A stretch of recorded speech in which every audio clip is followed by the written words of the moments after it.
Yeah, well, first place to start, obviously picked up an important point on against Spurs on the weekend. Yeah, I'll start with the positives. You're just edging a little bit closer, aren't you, to that safety with that point? Yeah, every point counts and every point matters at this stage. So, we're pleased to go on the road in a big stadium and put in such a good performance. Of course, I think you could look at the game and say, oh, we're disappointed to let it go level after going up twice, but there's so much that we grew in the second half of games and how we managed to still create opportunities even to the final whistle. We've had a few corners and a really good look on goal prior to the game ending. That belief to win and that belief in our performances is growing, and that's the most important takeaway from the game. Yeah, you mentioned there obviously about taking the lead twice. I just wondered, obviously, you have spoken about it before in terms of conceding goals and obviously trying to shore that up a little bit, but I just wondered whether it's perhaps a mindset, maybe a mentality switch that needs to change, just to try and get that clean sheet, which I guess will feel like a bit of a win now.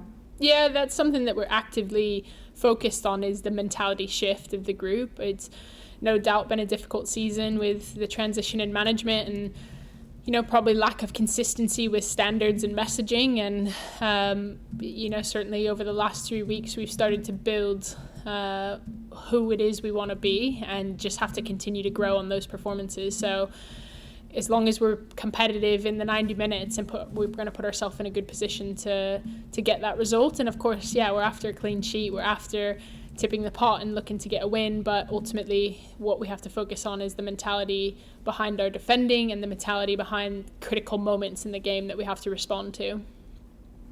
Yeah, and I guess it gives you hope as well that you've got players like Turland and obviously Lee that are coming on and scoring goals. What have you made of their form this season, and particularly in the last couple of weeks when you've kind of really needed them to step up? Yeah, I think, to be fair, everyone who's played in that attacking unit is knocking on the door in front of goal, and to be in contention for the starting lineup. So it's been really competitive. Players are converting chances and creating good chances in training, and that's translating to game, and especially in some attacking transition moments where we've been really clinical. So it's exciting to see that competition's always going to bring out the best in people, and that's what we're continuing to do as we raise our training standards as well. Yeah, and just finally for me, obviously West Ham coming up next. I don't think they've got a win in the league this year, so I guess, given your position, is that something that you really need to take advantage of this weekend? Yeah, I think the biggest thing that we can take advantage of is the previous performance and building on that, because I think we're really pleased with putting together a more complete 90 minutes and making sure that our second half mirrored the dominance that we've showed in the first half of the last 3 games. We've been really, really good, scored early, had maintained possession and controlled the tempo of game, especially in first halves. And so we've wanted to see that translate to the second half and equally then have as clinical of a performance as we can, both in and out of possession in the second half. And that's something that we felt we got closer to in the Spurs game, and that we certainly want to bring into the West Ham game. And of course we're going to do our preparation and work behind making sure the team understand where to exploit the opposition and what to be prepared for equally on the other side of the ball. It was a bit of a wild game last time they played West Ham. It was 5-4, so we know that we have to be prepared for any game, no matter the competition in this league. Well, all the best. Thanks for your time. Cheers. Thank you. Rachel, I'm assuming it's Rachel from Girls on the Ball. It is, yeah, sorry, I should have put my You're name all there, good, but I Rachel. answered something as well. Hi Mel, just to follow on from what Emma was saying there about, West Ham not having won a game this year. It feels like every game, given how many are fighting for the top, how many are fighting relegation, that every game has an extra edge to it. Would that be fair to say? Yeah, every game is a competitive match in this league. I think, the points that define a win and a loss are defined by really fine margins. So we look at that even in the goals that we've conceded that have ended in a draw or a change in momentum from us being ahead to going behind in games, that it's incredibly fine margins, whether it's a yard or two of shifting a position that you're in or maintaining space between units. We have to be incredibly sharp to make sure that our performance matches the result that we want to get for the game. So we've not placed any emphasis on West Ham's position in the table or their run of form. We know that they've got quality throughout their team, and we'll prepare accordingly. And, obviously you've touched on it as well, the fact that the team has gone through a lot this year as a squad. What does it say about them that not only are they the way they've come together, but, it feels like they've been improving over the last few games and everything's kind of, the way they're playing together is a real testament to the squad. Yeah, absolutely. I think coming through the door, I saw very clearly that the performances were there and that we were competitive in a lot of matches and for large durations of matches as well. And it's just that mentality to tip the pot. And that's something that we've stayed focused on, obviously, with the support of our sports psychologists and the culture that we're looking to create and the conversations that we have about how to go about creating that mentality. But I think they just needed a bit of optimism injected into the group and a bit of positivity and a bit of a plan around the structure of how we want to implement our identity. And to be fair, they've been really open to being led in those areas. So it's been fun to work with them. It's an interesting point you make, because we often obviously look at the results on the pitch and the work on the pitch, but how much work has to go off the pitch to kind of turn situations around is really interesting. Is that something you were really keen to get stuck into when you joined?